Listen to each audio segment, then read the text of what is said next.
Thank you so much for joining us. I know this isn't your favourite thing to do, but it's great that you're willing to do this to help other people. And I've known you for a while, and you've got wonderful stories and perspectives on recovery, and I just want to give people a chance to hear what you've learned about not just the great news about recovery being possible, which I want to hear, but also what's addiction really like. You know, I don't mind painting a quite raw picture of how brutal it can be, because that can help people who aren't addicts understand that it ain't simple and it ain't easy. And it might help some addicts to know, well, I'm not the only one who's found it really hard. So that's the sort of stuff I thought I might ask if you want to talk about. Okay. So I suppose the beginning is a good place to start. I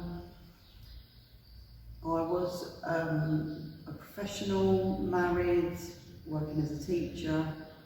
There have been substance misuse issues within the family, and it was always going to be different for me. I didn't want to be drinking daily, as I've witnessed my parents doing. And life events happen. So my father died, I had a miscarriage, I got divorced. Quite a few things happened in quite a short span of time, which led me to kind of go from having a glass of wine with dinner, progressed to a bottle of wine with dinner, and it kept on progressing. Once I'd got divorced, I kind of went out and started meeting different groups of people that were taking other substances, and I would get involved with that. Once I'd had a drink, my defences about what I would usually moral choices I would make would go out the window.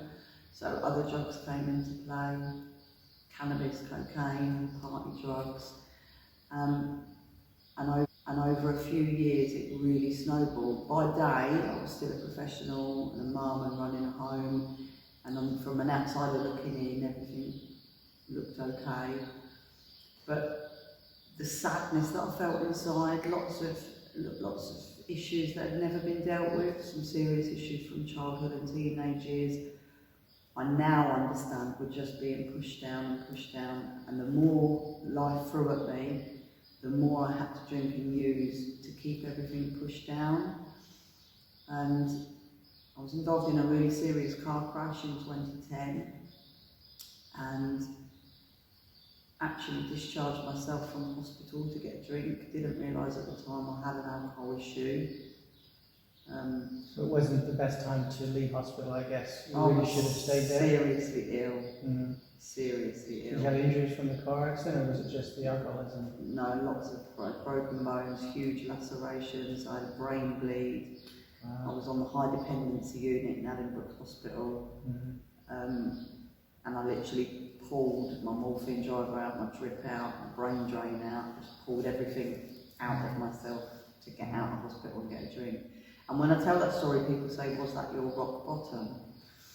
And no. My daughter at the time, who was a young adult, was a young child herself, begged me to get help. So I went to an AA meeting and Alcoholics Anonymous, and as I looked around the room, I heard people talking about losing their jobs and their homes, their driving licences and their families. So I immediately did not identify with them. I was doing well in life. I had money, a car, a house, holidays all over the world. So I decided I wasn't like those. I stayed sober for 9 months to keep my daughter happy. I was going for a year but didn't make the year, and then gradually from the end of 2010 up to 2014 it's really progressed again. I was now dealing with constant pain from the injuries from the car crash, and in September 2014 I got in my car and drove, which was a regular thing. I was always convinced I wasn't drink driving, even though I just drunk considerable amounts of alcohol. And thank goodness I was stopped by the police.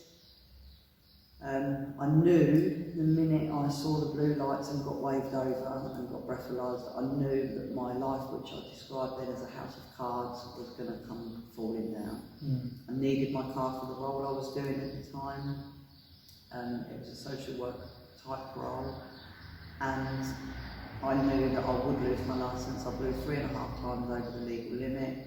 I had cannabis on me when they took me to the police station, and over the preceding months I lost my driving licence, followed by my 18-year career, followed by my house. So Powerless. I was actually powerless. I would decide every single morning when I would wake up, when I would crawl to the toilet, where I would vomit, retch for quite a significant amount of time every single morning, get ready and go to work, and all morning at work it was an absolute, if I took a lie detector test I would have passed it if somebody said, are you going to drink today? Because I was not going to drink today. By 4 o'clock in the afternoon I would be buying alcohol with tears running down my face and drinking it, and it was a complete feeling of powerlessness. I was drinking against my own will. It was no fun. There was no fun. My relationships with my closest, so my mum and my daughter, were really strained because, you know, they never knew where I was, what I was doing. They knew where I was Monday to Friday, 9 to 5, I was at work, and that, you know. But outside of those times, they were always worried, and rightly so. So you said rock bottom. That's an expression that probably a lot of people will know. The idea that once you get to a certain point, that's when something clicks and you go, I don't want to go any further. I can't go any further. I've got to do something drastic. That was my daughter. So I'd lost everything, and I was in a massive depression. And my daughter actually said to me that she just couldn't watch it any longer. She'd had enough, and I had a young grandson at the time. She could barely look at me, and I just knew that if I didn't stop drinking and stay stopped, and other substances, that I would lose my child and my grandchild, and that for me was the driving force to surrender. I've heard of the saying, surrender to win, and I didn't understand what it meant for a long time. But it was, I surrender, I can't do this, I need help. The 3 most important words I ever said in my life was, I need help. And I went and got that help. I went to the Drug and Alcohol Service, who were fantastic. 3 months, for the first 3 months in recovery, I went to an AA meeting every single day. It's known as doing 90 in 90, so a meeting a day for 90 days. And that was fantastic because it really taught me how Alcoholics Anonymous works. I heard my story in different ways by lots of different people, and I saw people with 2 months recovery, 2 years recovery, 40 years recovery, happy people who have rebuilt their lives. So I got a lot of hope from that, I got a lot of identification from that. The Drug and Alcohol Service played a different role in my recovery. And 3 months after getting into recovery, I had major spinal surgery. I had a fusion and some metal work put in my lumbar spine, and came out of hospital with a bottle of oral morphine. So I was now clean from illicit drugs and sober, but I had no idea I was at the beginning of the biggest battle of my life, which was going to be opiate addiction. No idea, like, my doctor was my dealer. And then for the following year, that was the biggest battle of all, because I was in so much physical pain. I needed medication to ease pain, but I now understand that all I was doing as well was replacing all the emotional trauma from my past traumas. The opiate was now pushing everything down. So whilst I might be in, say my pain was 2 out of 10, my brain would say to me, you need 3 times more morphine than prescribed because you're in so much pain. And I wasn't able to differentiate between the addict in me wanting to numb my emotional pain and my actual physical pain. And at that point, the Drug and Alcohol Service, I started going to NA, which is Narcotics Anonymous, to get some help around it, but I needed medical help.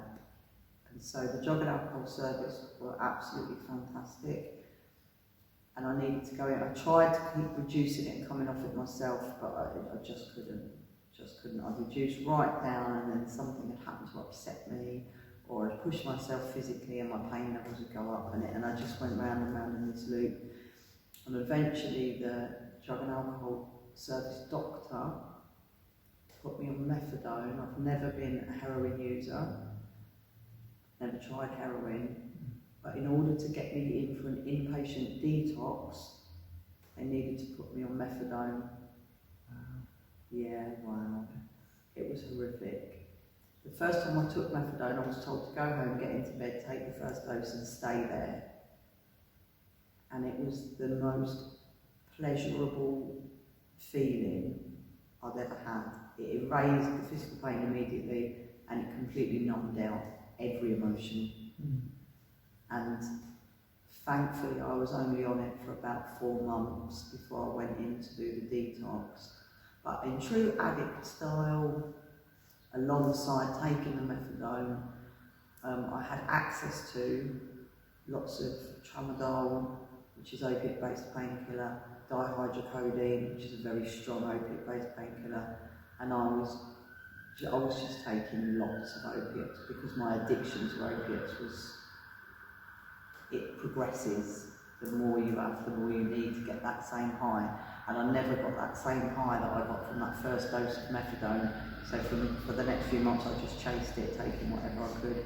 Thankfully I didn't take heroin, but that's where it would have ended up if I hadn't got the help.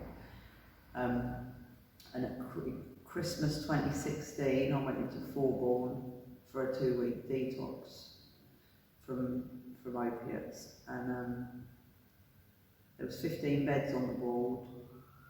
I think 6 of the beds were for detox patients, and the rest were for mental health issues. And I saw that for that 2 weeks over Christmas, I saw human suffering worse than I'd ever seen it, with people with severe mental health issues. It was heartbreaking. For the time of year, kind of put that extra level of sadness on it, because these people, you couldn't reach them. And that was the hardest 2 weeks of my entire life. But I did come off the opiates and stayed off of everything. And with the support of Alcoholics Anonymous, Narcotics Anonymous, ongoing support from the Drug and Alcohol Service, getting involved in voluntary work, and just rebuilding my life baby step by baby step. And happily, you know. How long ago was that when you? So 4 years at Christmas. So I've been sober from alcohol for 5.5 years, but just over 4 years from the medication as well. Congratulations. Thank you. Not a small feat, a big achievement. Yeah. And when I think back, it's mind-blowing when I think of the person I was 7 years ago, 5 years ago, 4 years ago to where I am today. It's unrecognisable. I've got a life that I absolutely love today. Went on holiday abroad 5 times last year, several holidays in the UK. A really active social life, a beautiful relationship with my daughter and now 2 grandsons. And I'm able to care for my mum, who has wet brain, which is Korsakoff syndrome caused by alcoholism, severe dementia. But I'm able to be present for her today and be there. And she is a daily reminder of why it's not a good idea to pick up a drink. Wow. So you talked about NA and AA, and when you first started you did 90 meetings in 90 days. Is that a rule? Does everyone have to do that? No, the rules are there are no rules. The whole programme of recovery in Narcotics Anonymous and Alcoholics Anonymous is suggestive. So people will suggest that you get a sponsor who can then help you work through the 12 steps. It is suggested that you do service, because all fellowship, it's called fellowship, are self-supporting. So no one's in charge, no one governs it. A few people get together, alcoholics or addicts get together and run a meeting, and all have different responsibilities. So I started doing service early on. Now that could be just greeting people, standing at the door saying good morning or good evening. It could be bringing the tea and coffee to a meeting. So helping. Why is helping important? That seems a bit minimum to me. No, it's absolutely key, because giving back what was freely given to us, we often can get stuck in self and stuck in our own head and our unhealthy thinking, and by giving help to other people, whether it's through doing service in an AA or NA meeting, or whether it's voluntary work or working in the field, you're giving back. And I just think generally in life, call it karma, call it what you like, you give out good, you get back good. You make someone else feel good, it makes you feel good. Help someone else and you're helping yourself. It's just naturally kind of how I believe it works. Brilliant. So can I ask something else about 12-step groups? Because there's AA and NA, but there's lots of other groups too. What's your understanding of the religious aspect of it? Because the most problems I hear, the biggest questions, the biggest reasons why people wouldn't give a 12-step group a chance is the religious aspect. So how would you describe that to someone? The God word. They're a cult. They're all Bible bashers, God squad. I thought all of those things. So now you've become part of the cult? You believe? No. I do not follow religion. I'm not a religious person. The way it's described is it's a spiritual program rather than a religious program. The God word was a massive barrier for me for at least 3.5 years of my recovery. I wouldn't say it out loud. I wouldn't read anything out loud in a group that had. And what I've come to believe is it's 3 little letters, and a power. They talk about a power greater than ourselves. Well, the ocean is a power greater than me. You know, the fact that I'm living on a round planet that turns round on its own is a power greater than me. The wind, you know. So I do accept that I am not the greatest power that I know. And the way I got round the God word was it was described to me like this. So God brought me to my knees, the gift of desperation. I then walked into a group of God, the group of drunks, or the group of druggies. They gave me God, which was good, orderly direction. They sent me out into God, the great outdoors, which for me is quite a big one for the higher power thing, is Mother Nature, if you like. They told me to choose God, gratitude over depression. So all these little analogies of taking those 3 letters and showing me that it's not a man on a cloud with a white beard who we call Jesus' dad or any other connotation of religion. It's about me, a God of my understanding.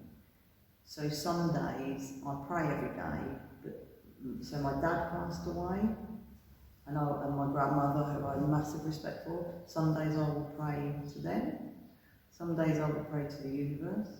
Some days I'll stare at the light on the ceiling and just look at that and pray. It's not, I just believe that there's more than just what I can feel and see and touch. So anyone who has considered doing an anonymous meeting, whichever they need, just don't let it be a barrier. Somebody said to me, swerve around it, stop trying to go through it.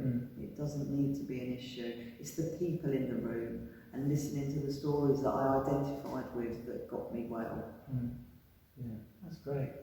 That's great. It's so open, because people's idea of religion is often that it's very closed, very prescriptive, and it's like you have to believe this and you have to do that. And it's completely up to you. You're given all the power of how you interpret something greater than you, something other than you.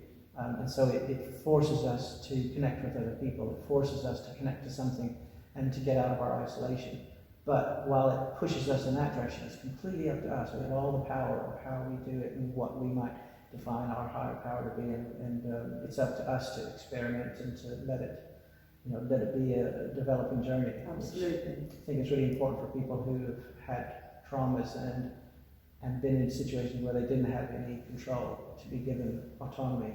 We can decide how to do it.